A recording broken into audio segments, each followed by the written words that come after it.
Cassiterite. Your guess is as good as mine. I believe there is a screen that I can use to check what those words mean. Let's see if I can find it. Pause. Z for this screen. Go over to the stone tab. Okay. Let's show some of what you can do with things. Cassiterite. You can make tin out of it. That's good to know. Technically, this screen is supposed to help you restrict what minerals are used for, but I just use it to look up what you can do with them.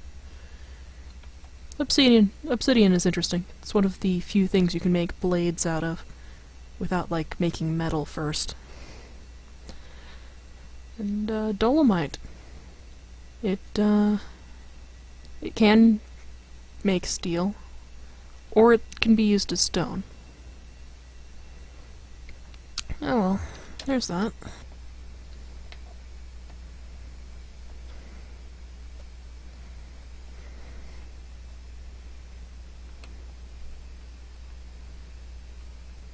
Going up.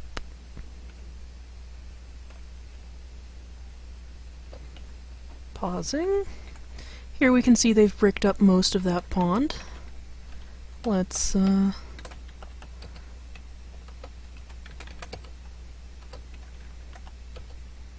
we go. We have a lot more, much more wood now. Enough to start thinking of breaking up this pond. You may notice I'm not being perfectly, economical with my wooden floors, but that's because I don't care. That's what more trees are for. That's why you cut them. Speaking of that, it looks like there's still a fair number of these left. The forest isn't completely gone. Let's see, where's other places I can suggest him? Oh, there's plenty of trees down here. Let's get rid of some of those. It looks good. While we're at it, let's designate some plants.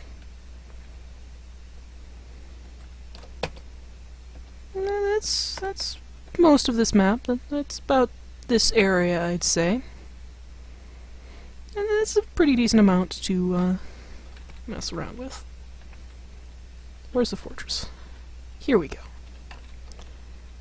If you look on the right side, you'll notice that our fortress does show up on the minimap. With the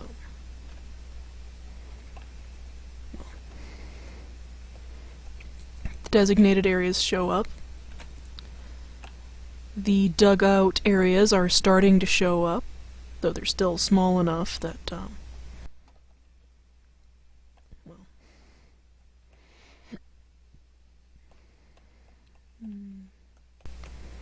let's give a quick tour of Orthoclase, you don't say. How fascinating, Dwarf Fortress. I'm not talking to you.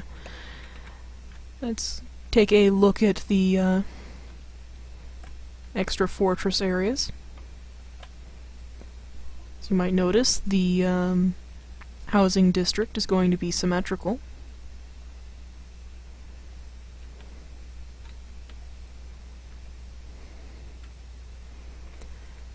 I calculated based off of my current maximum number of dwarves, and it should take anywhere between 2 and 3 of these floors to completely cover the maximum amount of dwarves I can have. So I'm making 3, and I'm set up a pattern that I can expand at will. Also, we'll have enough noble rooms to cover approximately 36 nobles. My math might be wrong, but we'll find out. And if I am wrong, they can just, oh, I keep missing my dwarves. If I am wrong, they can just live in the peasants' housing, and they'll be just fine with that. Mostly. They might complain about the lack of furniture. An outpost liaison? Their wagons have bypassed our inaccessible site. And why is it inaccessible? I'm betting it's because of that one tree. Alright, so they're having trouble getting there.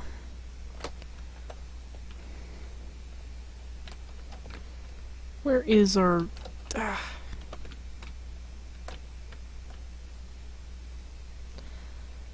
Okay, those 3 tiles are making my depot in... Okay. Let's fix that. You know, I would have thought for sure that wagons could cross mud. But no!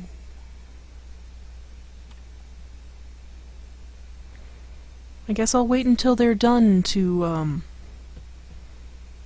make my miners stop doing carpentry. And here we can see the liaison dance. This is a diplomatic liaison. He desperately wants to have a meeting with one of my dwarves. This means that he's going to follow him around and creepily stare at him until he gets that meeting. And the person he's following isn't going to notice. He's going to go about his business. Let's check this. Yeah, that's what I thought. You can get just about anywhere. Yeah, you can get over here. Yeah, you can get all of these places. Yep, sure can. Stupid wagons.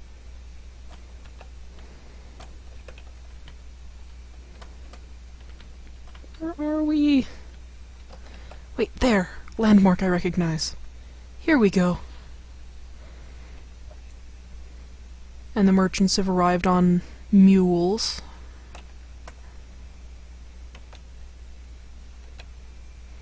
Let's bring things over to the depot.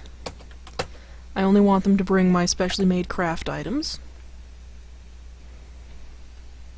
These right here.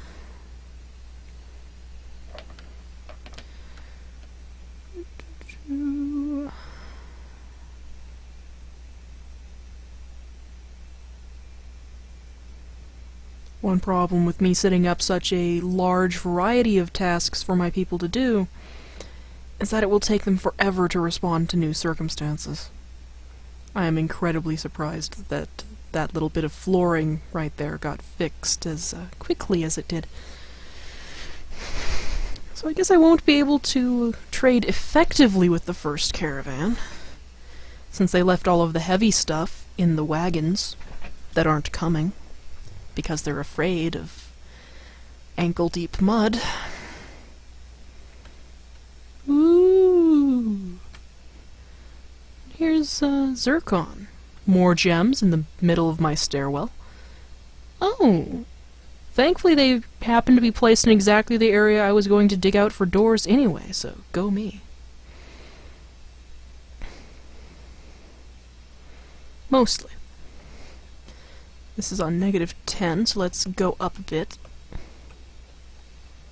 There's the dining room level, which is the same one that... Aha!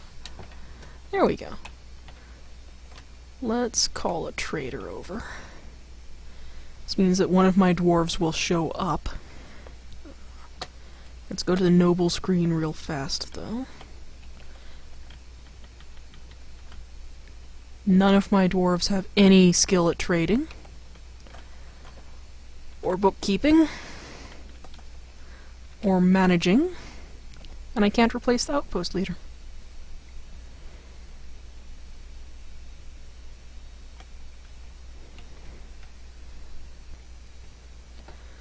Funny thing about olivine, actually.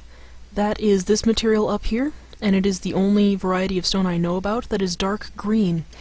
If I had run across that earlier, I would have used it to cover up all of the ponds, because that is my equivalent to astroturf. Also, then I would have a lot of skilled masons rather than carpenters. Oh well. And here's more blue stone. Ah, microcline, you don't say. You just did.